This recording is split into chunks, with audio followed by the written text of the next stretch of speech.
Petit exercice. Donc là, on nous donne un cercle. Il est de rayon 2. On nous dit que les deux demi-droites OA et OB sont perpendiculaires. Ok, ça veut dire qu'il y a un angle droit ici. Là-bas. Et on nous dit que les deux droites AB et OC sont parallèles. Ok, super. Que vaut le produit scalaire de OA par OC? Déjà, on peut tracer sur le cercle les informations qu'on nous donne. Donc là, la longueur de OB et de OA, c'est la même, ça vaut 2. Et la longueur de OC aussi, ça vaut 2, on est d'accord, parce que c'est le rayon du cercle. Super. La longueur de AB, on peut la trouver parce que, enfin, par Pythagore, dans le triangle OAB. AB carré, c'est égal à OA au carré plus OB au carré. AB, c'est ce qu'on cherche, du coup, AB, c'est égal à 2 au carré plus 2 au carré. Donc, la longueur de AB, c'est juste la racine carrée de 8, ou autrement dit 2 racines de 2. Du coup, ça, on le note ici. On le note ici, pardon. Allez, qu'est-ce qu'il nous fait? C'est 2 racines de 2 ici. Super, on peut continuer notre calcul alors. Enfin, le commencer plutôt. Le produit scalaire de OA par OB. OA, c'est égal à la longueur de OA fois la longueur de OB fois le cosinus de l'angle entre OA et OB. Du coup, l'angle, c'est celui-ci. Regarde bien. Hop. C'est cet angle-là. Fois le cosinus de l'angle rouge. Super, on continue. Hop. Donc, si... Allez, hein. Il bug. Ah là là, ça bug. On continue. La longueur de OA, comme on l'a dit, 2. Longueur de OB, 2. L'angle, c'est l'angle OAC. Du coup, c'est cosinus de l'angle... Enfin, plutôt AOC, on note comme ça. Ok. Là, on est tous d'accord. Maintenant, voilà ce qui nous intéresse. Mais merde, hein. Excusez-moi. C'est de trouver la valeur de cet angle-là.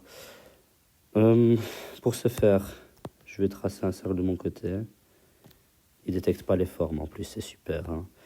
De base, j'ai l'application GoodNotes, mais je ne l'ai pas payé cette année. Donc voilà, on fait avec. Allez, on regarde le dessin. Ici, on voit bien que c'est 90 degrés. Super.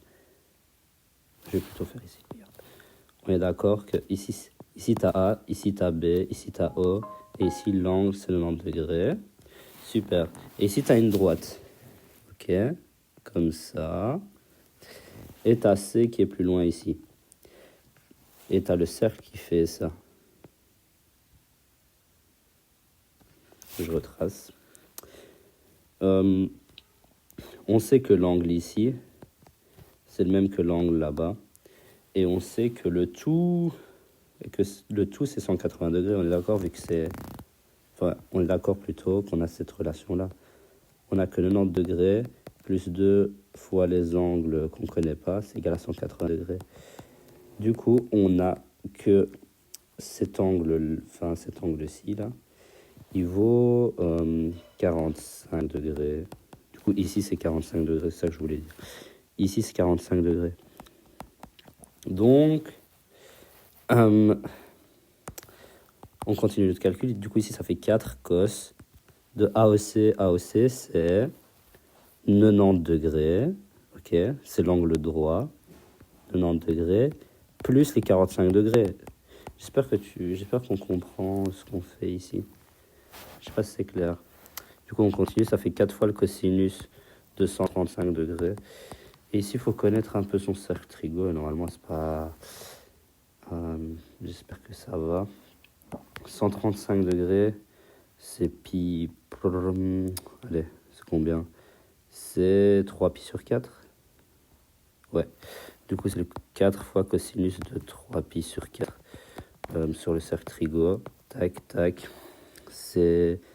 T'as pi sur 4 ici. T'as 3 pi sur 4 là-bas. Du coup, le cosinus, c'est racine de... Ah non, le cosinus, c'est moins racine de 2 sur 2. T'as 4 fois moins racine de 2 sur 2. Parce que le cosinus ici, c'est moins racine de 2 sur 2. Super. Ça nous fait moins 2 racine de 2. Et ça, c'est la valeur du produit scalaire qu'on cherchait. Voilà, c'est ce qu'il fallait trouver. C'est bien la bonne réponse. Voilà.